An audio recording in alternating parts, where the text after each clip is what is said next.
All right, y'all. This is basically the third time I done did this one because my audio done messed up. So I missed out on a couple of good gems, but we're going to jump right into it because every company, whether it's big, small, new, old, winning, losing, successful, failing, fat, skinny, whatever it is nothing more or less than its people. How people are led and how people are managed, how they are made to feel about the work is usually the differentiator between a great company and a bad company. So what I want to do in this video is explore just a few different core principles of what I like to call a people first approach. And the first thing I always like to talk about when I cover this area is just the equal playing field and realizing that no one is just anything. A good way or a good analogy I like to lean into is like a sports team. Or you know what, we're gonna use a chessboard, because there's a saying that, you know, the bishops, the knights, these are all the things that you want to get in the right position. But if you get a pawn in the right position, it can take out a queen. It can take out a king, because every role contributes to the overall success. It's just a matter of what you do with it and how you position them. Because no one's just a receptionist or just a janitor or just a manager. Everyone plays a vital role in their job, in the company. But you have to realize how different roles actually contribute to a company's success. Now, most people see like senior executives as the top dogs because they have the fancy titles and the clear glass offices. But the company actually won't run smoothly without that overlooked support staff, the wrench turners, as they say. I think it's important to realize that everything that glitters is not always gold. You have to recognize the value of someone in a quote unquote lower position, because they actually bring a lot to the table, more than you can actually think. And speaking of thinking, that's where I want you to lean into your emotional intelligence. Like I always say, that's going to be your compass of connection. Think of it as the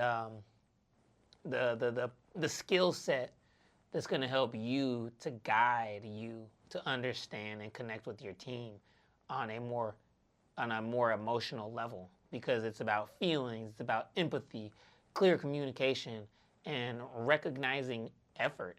I literally just went through this when I was receiving manager feedback for a company that I work with. Yeah, some of the feedback was, we want to be acknowledged and recognized more.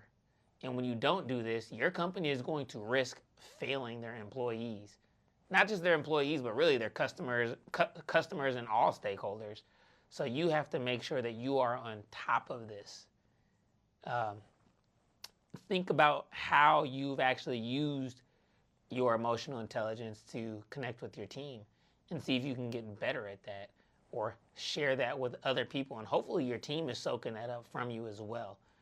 Because once they do, that leads into what I was talking about earlier, is the recognition piece and the appreciation piece, which I like to kind of call like the motivation fuel.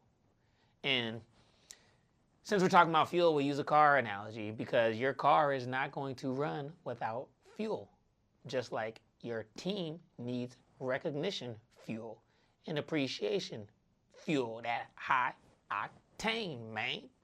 But they need that to stay motivated, because it's not always about the financial rewards, the bonuses, and the pizza party. But you know what I mean, for real. It's actually about making the people feel valued.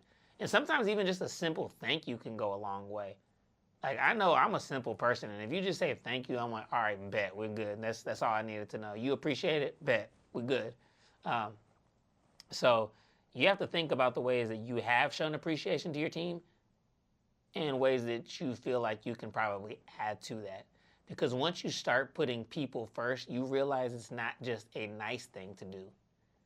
It's actually a smart business strategy. Because when you apply it to business strategically, what you get is increased productivity. And it's kind of like that orchestra symphony analogy I always use is, when everyone's playing in harmony, the music is just phenomenal. It's beautiful. And if you've ever been to an orchestra show, you're like, wow, how does this come together? But that's because everyone there usually, not just emotionally, but I mean like musically, right? With the analogy, people feel valued and they start to collaborate better, which leads to more productivity, in this sense, a better sound, right? So your team, your staff, your folks, once they start feeling involved, they're going to always perform better. So you have to find ways to get them involved. How do you make sure that you're going to see that increased productivity in your people in a people-first environment? That's how. You have to create the people-first environment. Because what happens then, all this is like, it's going to snowball. Because what it turns into next is that enhanced innovation that I always talk about, the greenhouse of ideas. I like using it in gardens and greenhouses, etc. But let's think of it as a greenhouse. You're going to provide the perfect environment for all these different types of plants and seeds to grow. Just like in a people-first environment or a people-first culture, you're going to have a safe space for creativity and a growth mindset and innovation. So get your people comfortable.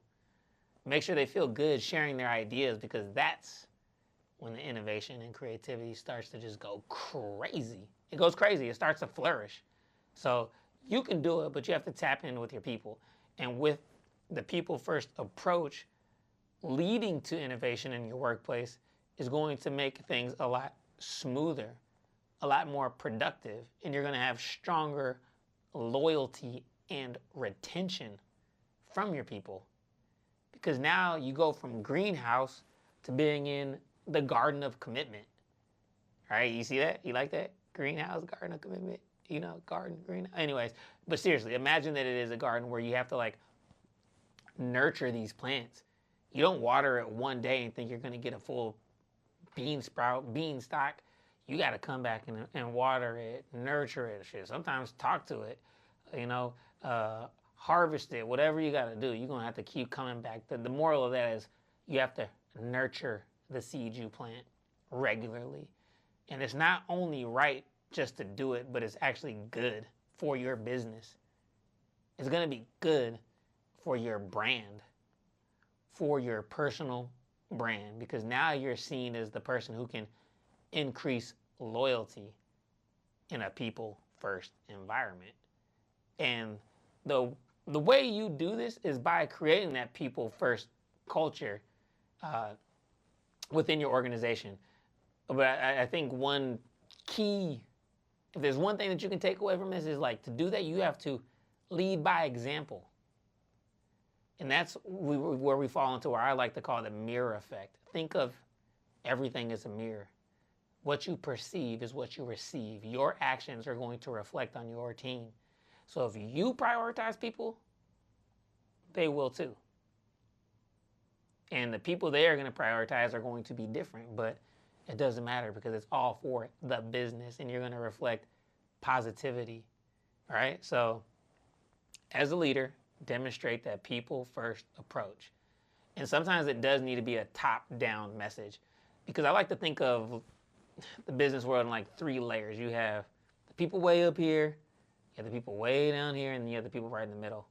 A lot of times the people down here, their priorities are going to be different than the people way up here. And the people way up here don't really understand what's going on down here all the time. So that person in the middle, they have to bridge that trust and that gap. So imagine there being a bridge. You got to connect both sides. And that comes from open and honest communication. So then you start building trust between your leaders and your doers. And that's how you start getting strong people-first environments. And when you do things like be open and vulnerable and tell the truth, that's how you build the trust. But you got to be vulnerable. You got to let them know that I do this too. I'm with you. All right, so once you plant those seeds, and let them know that, the potential to grow is going to be there. But going back to what I said earlier, you have to continue to nurture the seeds and grow your people and grow yourself. Like I always say, your self-awareness, self-development is all going to be key. And that's how people contribute their best. But you have to give people the opportunity.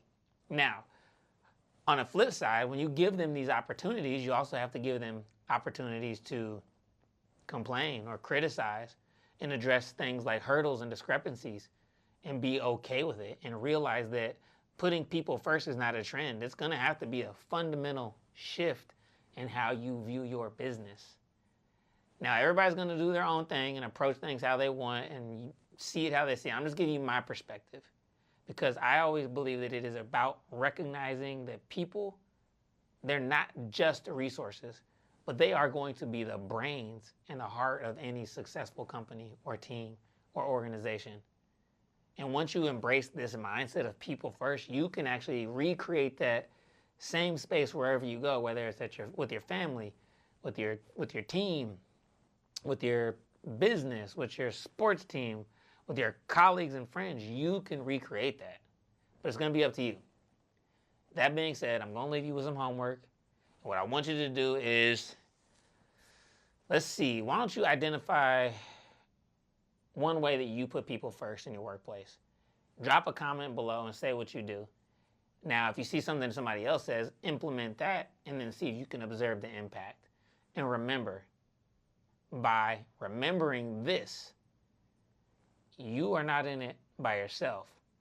And that if you want to avoid successful meaninglessness, then what you have to do is make and create a people-first environment. So to avoid successful meaninglessness, create a people-first environment. I appreciate y'all for watching this. Now, if you found this video valuable, hit that like button, subscribe to the channel for more insights on building your business or building a better you. It does building your brand, however you want to do it. Share the video with someone that can use it.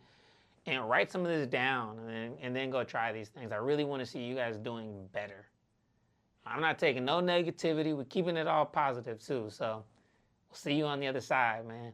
We're either going to be on the ground dead because we're trying, or they're going to look from the top. We're at the top looking down saying we made it. So go do what you do, man. You can do it. You can do it. Go do it. Thanks for watching.